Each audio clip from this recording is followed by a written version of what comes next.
लातूर शहरचे आमदार अमित देशमुख यांना फेरीवाला धोरण राबवूनही त्याची प्रभावी अंमलबजावणी होत नसल्याबाबत निवेदन। लातूर शहरात सन 2014 पासून पत विक्रेता समितीची स्थापना करण्यात आली आहे। सन 2014 ते 2022 या कालावधीत समितीच्या एकूण 19 बैठका घेण्यात आल्या आहेत। सदर बैठकींमध्ये हॉकर्स झोन व नॉन हॉकर्स झोन निश्चित करण्याबाबत महानगरपालिकेने वाहतूक शाखेकडून अहवाल मागविला होता। त्यानुसार वाहतूक शाखेने वाहतुकीस अडथळा न येणारे एकूण 20 हॉकर्स झोन निश्चित करून दिले। तसेच प्रत्येक फेरीवाल्याकडून प्रतिमहिना 500 रुपये भाडे आकारण्याचा प्रस्ताव मांडण्यात आला होता। हा प्रस्ताव सन 2022च्या सर्वसाधारण सभेत मंजूर करण्यात आला। महानगरपालिकेकडून काही महिन्यांपर्यंत भाडे वसूल करण्यात आले, मात्र त्यानंतर कोणतेही कारण न देता भाडे वसुली थांबविण्यात आली। यानंतर पत विक्रेता समितीच्या निवडणुका घेण्यात आल्या आणि आम्ही सदस्य म्हणून निवडून आलो। पुढील आवश्यक प्रक्रिया पूर्ण होऊनही आजतागायत सुमारे 8 ते 9 महिने उलटून गेले असताना समितीची एकही बैठक घेण्यात आलेली नाही। त्यामुळे फेरीवाला धोरणाची अंमलबजावणी पूर्णपणे ठप्प झालेली आहे आणि आम्हा फेरीवाल्यांवर अन्याय होत आहे।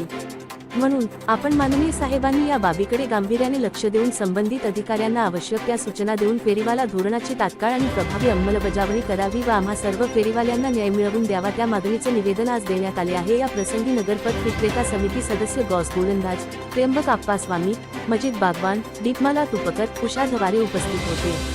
तसेच लातूर जिल्हा हातगाडी व्यापारी असोसिएशनचे जिल्हा अध्यक्ष शादुल शेख व जिल्हा सचिव मंजूर शेख उर्फ मुजूर हेही उपस्थित होते।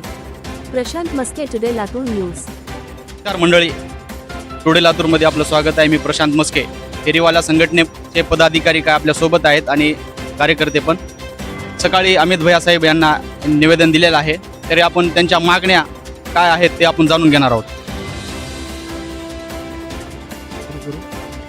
आज आम्ही सकाळी अमित भैया विलासरावजी देशमुख साहेबांना जे निवेदन दिलेलं आहे ते निवेदन फेरीवाला धोरण राबवण्यासाठी दिलेलं आहे आणि त्या निवेदनामध्ये आम्ही त्यांना स्पष्ट असं सांगितलेलं आहे की फेरीवाला धोरण ही 2014ला रीतसर समिती बनवून 2024 पर्यंत समिती होती। 2025ला त्याच्या निवडणुका लागल्या। त्या निवडणुकीमध्ये आमचं पॅनल निवडून आला। निवडून आल्यानंतर सुद्धा आमची एकही बैठक आजपर्यंत घेण्यात आलेली नाही। त्यासाठी आम्ही ते निवेदन दिलंय आणि ही महानगरपालिकेला 2014 पासून ते 2022 पर्यंत 19 बैठका झाल्या। त्या 19 बैठकीमध्ये hawker zone, non hawker zone, भाडे आकारणी या सगळ्या रीतसर गोष्टी पूर्ण झालेल्या आहेत। वाहतूक महानगरपालिकेने वाहतूक शाखेला हॉकर झोन, नॉन हॉकर झोनचा अभिप्राय मागितला होता। वाहतूक शाखेने महानगरपालिकेला 20 हॉकर झोन दिलेले आहेत, जे की रहदारीला अडथळा होत नाही। त्यांना लायसन्स दिलेले आहेत, लायसन्स सुद्धा वाटप झालेले आहेत। आज महानगरपालिकेला वर्षाकाठी 1,20,00,000 रुपयाचं इन्कम बुडवत आहेत।